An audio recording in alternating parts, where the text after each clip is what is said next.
Hello, everyone, and welcome back to DSP versus the Internet, episode 79. We are hitting part 4, so we're hitting the second half of the show, and we're firmly in the midst of the submissions tier videos. We've only watched like maybe 5, but we have like 15 left, so let's see where they go today. Let's see what's next. My dad broke his hip, so my sister made a Tomodachi video about it. All right, some of you may not know what Tomodachi is, so I feel like I should give you some perspective. Tomodachi Life is a game for the Nintendo 3DS. It's about a decade old at this point, okay? When it came out, it was a big hit, like a viral hit, because you basically make characters in the game that are like little avatars, and you can make them be anyone. Like when I played the game, I had me in it, but then I had like Ryan Reynolds and like other characters in it, and they would come in and they would do like skits and they would like sing and dance and say funny shit to each other. So you can make, the game is funny because it's like a virtual community with all mini games and things you do in it, but you can make content out of it that's actually pretty funny and entertaining. And I did it for a bit. I actually did several different Tomodachi Life like playlists and times I played it, and people liked it for a bit. I mean, it wears its welcome out after a few times you've kind of seen everything, but it's just funny to add in shit with like current events and celebrities and stuff.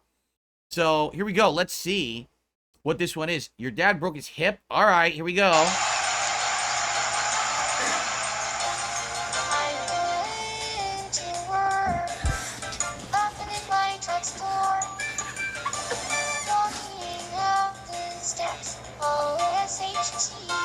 Oh shit!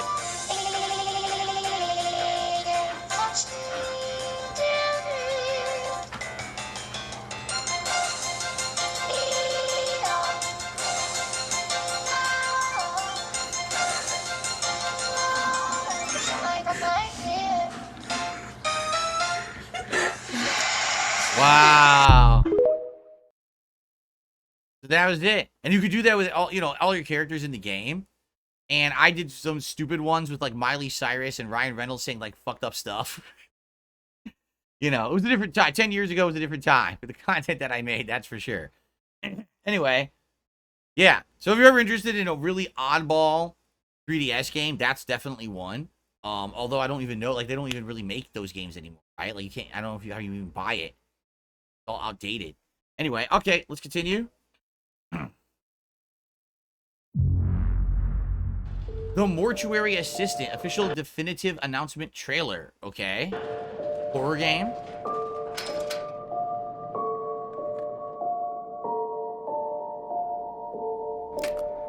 Oh no. Rebecca, I'm sorry. I didn't know until it made itself known this morning that it was here, let alone bound to you. I had no way of knowing the possession had started. So, oh god, look. I paused. Look what's in the hallway.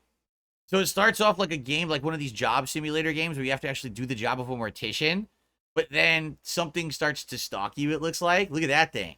It's the black shaded cloaked man. Or is it a man? Or is it an entity? The lights go out. Oh shit. Oh, look at this. Go out of the mirror. Oh boy. Oh, look at that thing. Haha, yo, that was cool actually.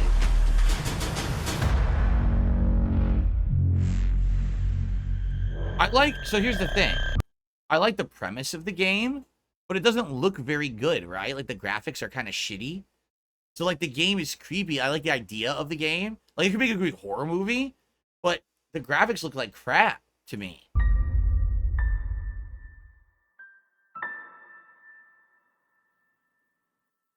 Is it out already? Oh, it's on every platform. Oh, yeah. It already came out.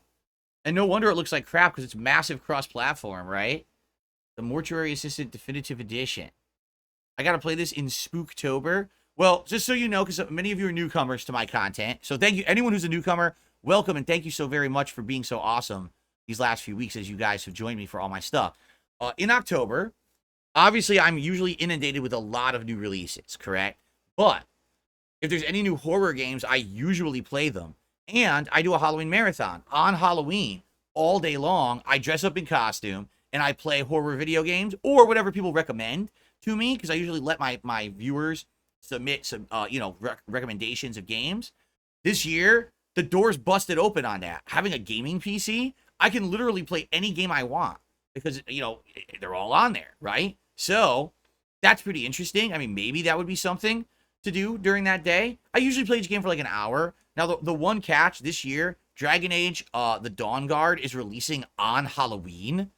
So maybe what I would do is just play like the intro, like the intro hour, 30 or, you know, 90 minutes, and then get to other games because I kind of don't want to miss out on playing it on release day. At the same time, it's weird they're releasing it on Halloween. It's not a Halloween game. But yeah, I do it every year. Every year I have a Halloween marathon. Last year I didn't do it. I had COVID, so I couldn't do it. Every other year I've done it. I have an awesome costume that I bought last year, and I couldn't wear it, and no one knows what it is. So I'll be wearing it this year. And just so you know, I think you guys are going to love it even more than if I had worn it last year now. I'm just going to put it that way. Okay? All right. Let's continue. Hello, beautiful people. Welcome back to my channel, Wake Up Right, where I share all the boy, things it's her that we again, do huh? each day. Didn't we skip her video last time? I feel like we did. I feel like we skipped her video last time, right? So is she one of the ones, she has like a fitness journey? Let me check your channel again. She does like a fitness journey deal. Yeah, see, weight loss, half marathon training runner. She's basically monetizing her attempt to get healthy. What happened? Oh, the thing that happened in Hawaii last year?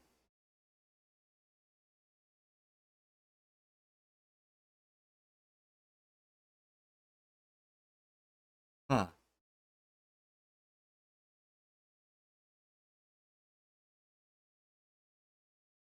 I don't know. Let's hear the intro. A little brighter. I'm Ava Lauren, and I am on a journey to lose 200 pounds.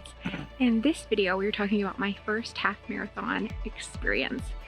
The highs, the lows, all of it. Summer 2020, I started sharing my journey to live each day a little healthier, a little brighter, and to lose weight at all. My goal was to learn how to eat healthy and to live each day a little healthier, a little brighter. I started working on my fitness and every day just doing a little more than the day before.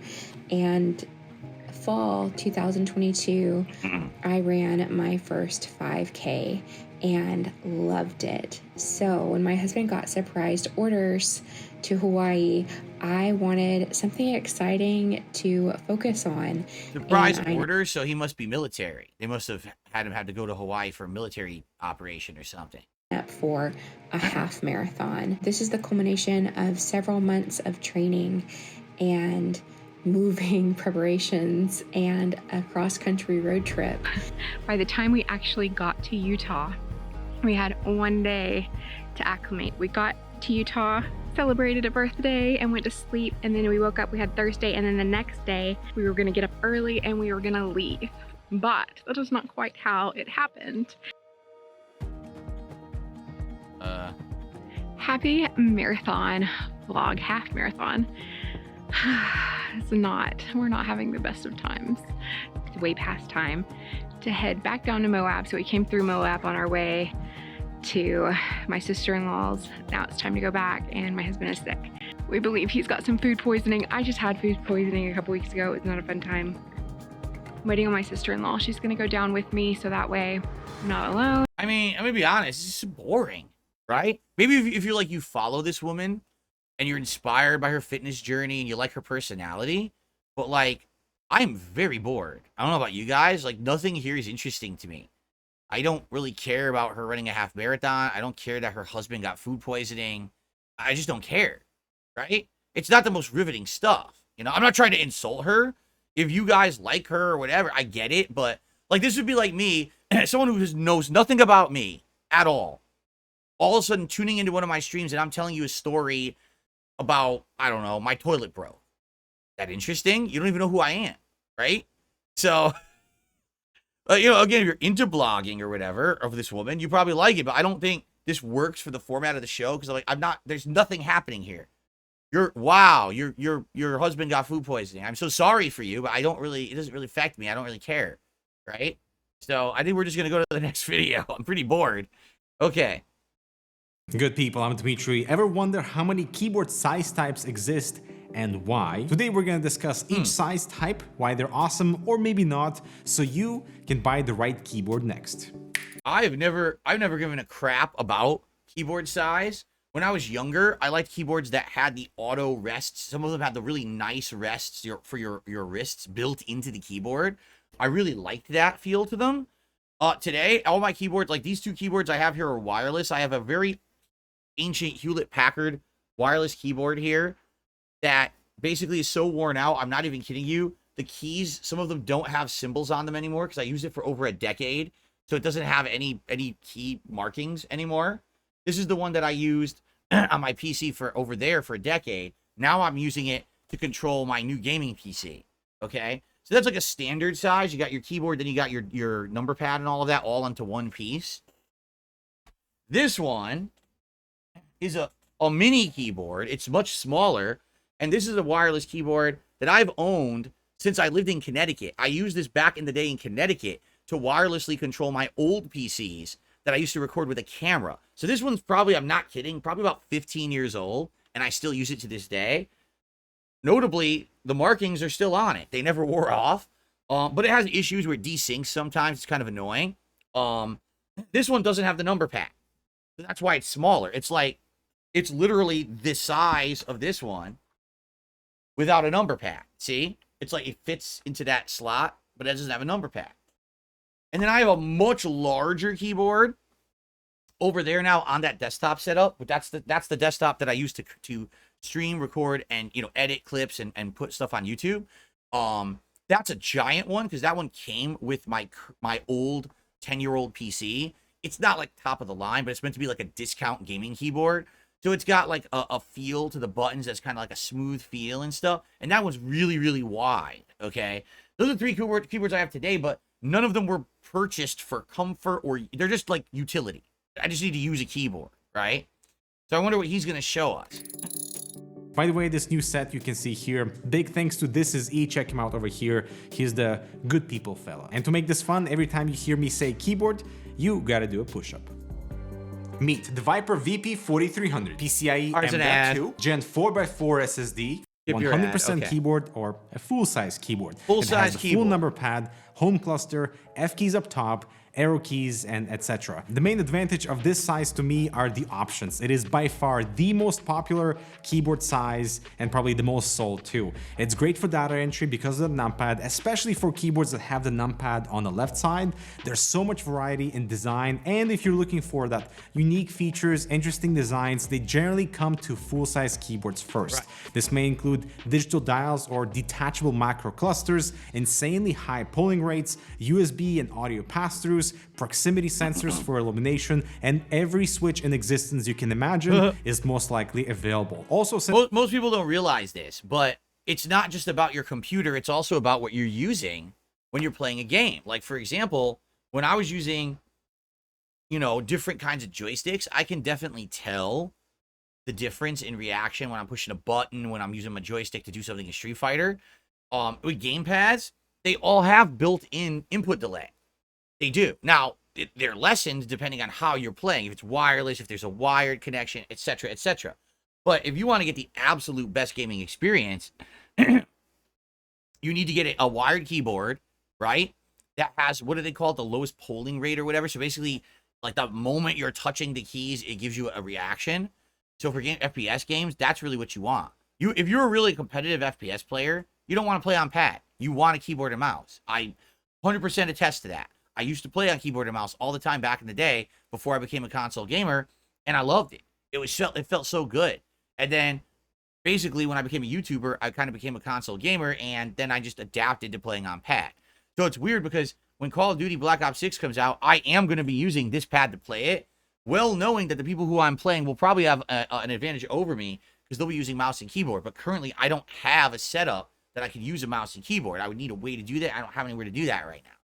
Since many full-size keyboards are not worried about being compact, many gaming keyboards have the macro columns on the left side for that additional functionality. Many also come with a wrist rest, but I have yet to stumble upon a full-size keyboard with a removable cable. So that's kind of reserved for the smaller keyboards. And also chances are your very first mechanical keyboard was full-size because of reasons. Sometimes buying a smaller keyboard feels like a compromise because of the missing keys, right? And if you're worried about the gaming space, there's still hope for a properly aggressive slant with a full-size chunker, so you can still manage to have enough room for your mouse to maneuver. Full-size keyboards are not for me because I never really use the numpad and prefer the much better ergonomics for typing with a smaller keyboard on my desk. Moving into the next size category, we have this strange downsize of a full-size keyboard, but with the same number of keys, without the dividing spaces, making the body a little bit more compact, thus the 1800 compact classification.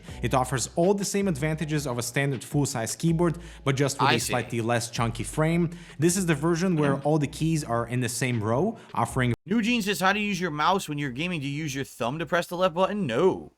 No, pointer finger is left, middle finger is right, thumb always goes into the rest on the mouse. Like, this is my mouse here. And it's got it actually has the thumb rest right there to put your thumb in. And then you got your left and your right. You hold it just like that. You're using it, right? That's how I use it anyway. That's how I was taught to use it in school. We actually had classes for this stuff in school when I was growing up. A very unique look, but a more common solution of the 1800 compact form factor is this type, with a lower position arrow keys and a slightly closer numpad. Personally, I don't see many reasons for this form factor to exist aside from the slightly different look that you might expect from like a full-size keyboard, and they're actually quite easy to find on Amazon, so they are pretty common. Now let's move on to my favorite category of TKL, which stands for 10 keyless, but in reality it's more like 17 keyless. Imagine just cutting off the numpad to the right of the arrow keys, and that's your TKL keyboard, no numpad. Meaning you still have... in reality, is the numpad needed? Not really. Like, this keyboard is the one I use to update all contributions, so for like 7 years I've been using this to update tips and super chats and things, and I use the numbers all the time. I don't have a number pad. You know, the only reason you really need a number pad is if you're someone who does a lot of data entry, right? And you need to have that shortcut. You want to just type with one hand the numbers to, and I could do that. Like, I've memorized where the numbers are, so I can, without even looking, I could use the number pad and type numbers. But it's not really needed anymore. I do feel it's kind of outdated. And if you're trying to get a keyboard like a gaming keyboard, you probably don't want the number pad at all, because you just want the space on your desk set up. So yeah, this is probably, I would argue this is probably the more common layout, is the one without the number pad. Have the dedicated F keys and the handy home cluster. Just like with full size, I would say variety is plenty in this form factor, both from the mainstream sector and lots of entry enthusiasts. Lady Charisma says, the one after this is the one that she thinks I would use if I were to buy a new keyboard. Okay, and Sekai No Senshi says, you mean like hitboxes and mix boxes? Daigo migrated using hotbox due to advantages of easy inputs and button pressing advantages with faster response. Right. Yeah, you're absolutely right. What they're even doing now, fighting game players are migrating away from the traditional joystick model, where you have the joystick to the left and the buttons to the right. And they're now adapting all buttons, because they realize that just pushing the buttons down is it's faster response time than actually using a joystick. So many top players are doing that change and adjusting. So Andy did a super chat. He says, do we have a kingly tax to skip bad videos? We do not. We do not. But I'm going to get to the point. The meat is, I guess, the next. Lady Charisma wants me to see the next part. So we'll skip to the next one and see what it is, the form factor that Lady Charisma thinks that I would want to use. Thank you, Andy, for the super chat, by the way. Appreciate that. Let's see. What's the next one? So this is, let's see, this is the most replayed part too. Okay. Moving down the list, we no longer have the names for the keyboard sizes. Instead, they are based on the percentages of a full-size 100% keyboard. Okay. So the 75% keyboards are becoming more popular, especially with the introduction of the glorious GMMK Pro. Basically, it's a more compact version of TKL with minimal spaces between the F row and the home/arrow cluster. The bottom row on the right of the spacebar shrinks in size, and the shift key is also smaller to accommodate the up key, but the rest of the keyboard is identical for keycap swapping and such, which is why it's reserved for maybe the enthusiast market or the custom community, since finding See, for me, this would kill me because the delete key isn't where it's supposed to be. And because the delete key isn't there, I probably make mistakes. Like when I'm doing stuff, like titling a video and stuff, and I mistime something, I hit the delete key, and this keyboard has a delete key. That keyboard has a delete key. This keyboard doesn't have a delete key. It's up here. So I never use it. I always think the delete key is going to be right over here, like to the right of enter or return. And look, it's nothing. So that would throw me for a loop because the delete key is in a weird spot. But for gaming, probably yes. That probably makes sense. Not for data entry use, but for gaming uses, that's probably a really nice keyboard, right?